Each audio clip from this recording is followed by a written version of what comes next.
Bonsoir. Pour moi, c'est bonsoir. Nous voilà donc à une partie 5 qui normalement n'aurait pas dû être faite.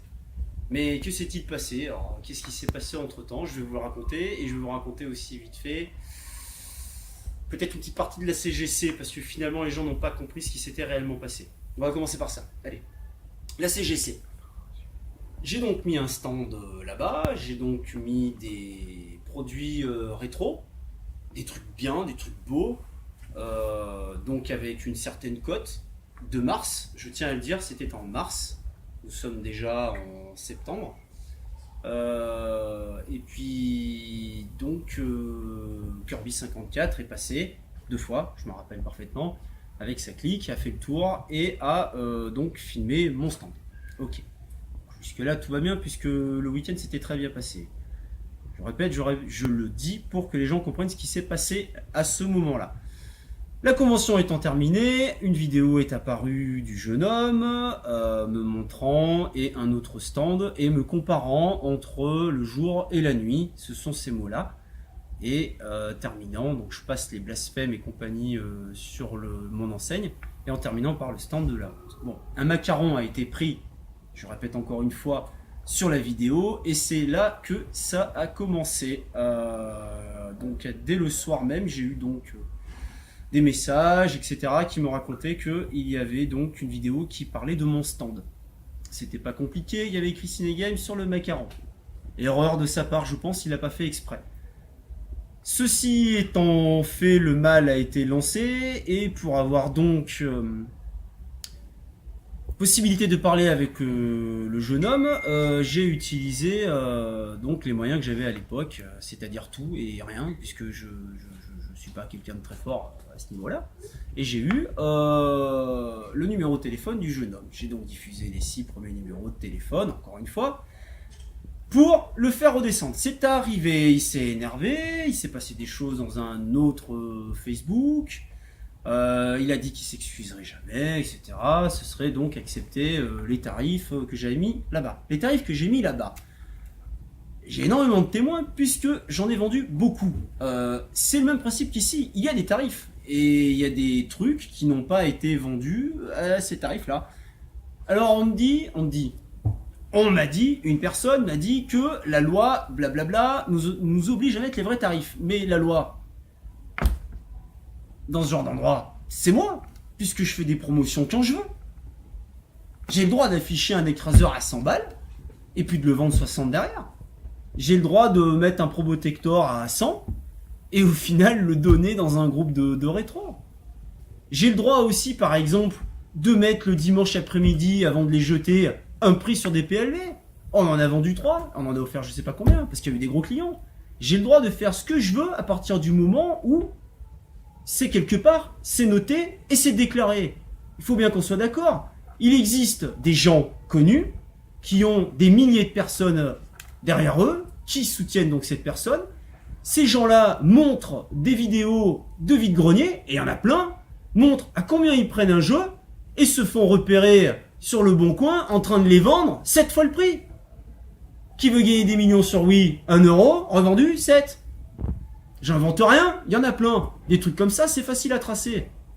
Sauf qu'ils n'ont pas de statut. Et c'est pas avec un statut de youtubeur, alias je fais des vidéos en auto-entrepreneur, qui permet à ces personnes-là d'avoir des statuts pro. C'est faux. Ils en ont pas. Alors, moi, je suis pas youtubeur de base. J'y vais, je montre ma vie, et puis c'est tout, quoi.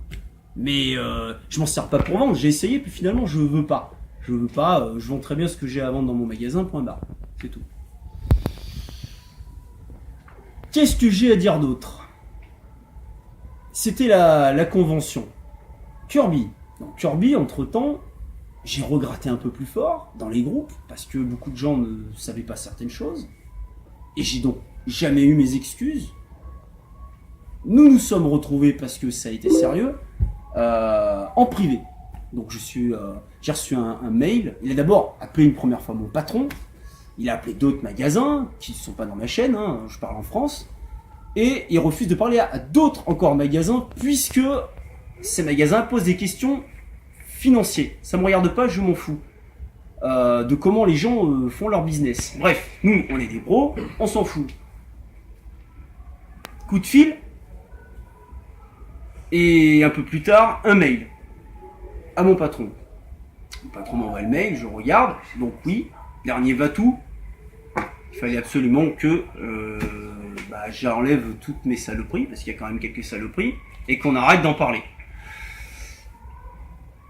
N'ayant jamais eu mes excuses, moi ça m'arrangeait pas du tout.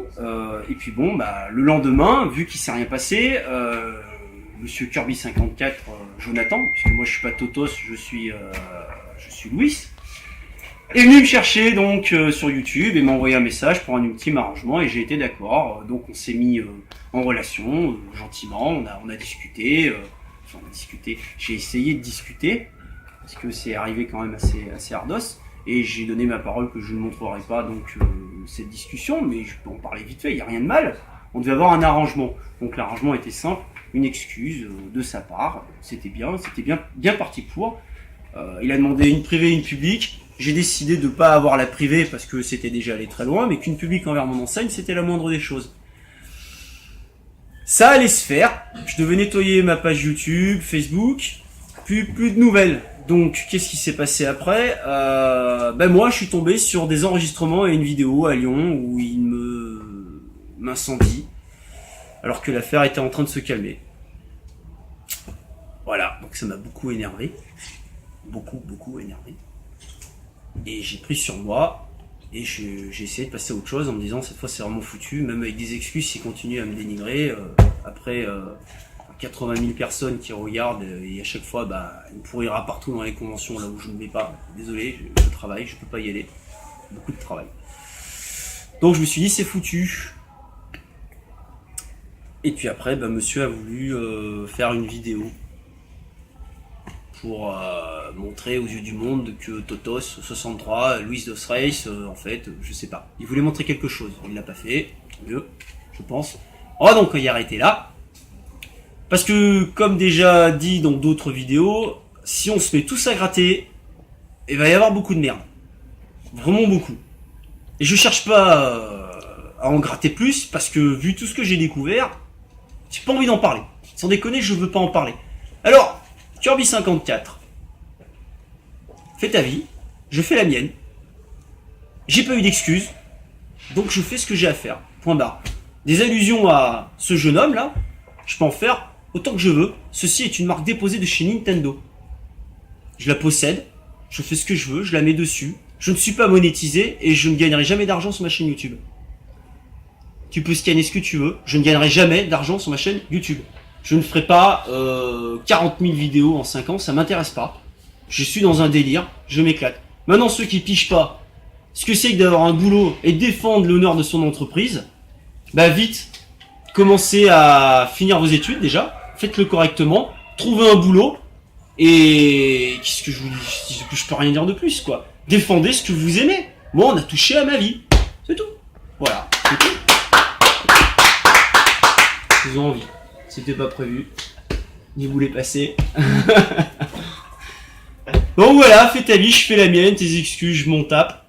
Je t'ai jamais menacé.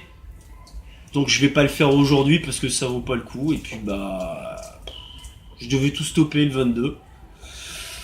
J'ai plus envie pour le moment. Ça peut m'arriver. Mais bon. Ouais, un petit peu écœuré.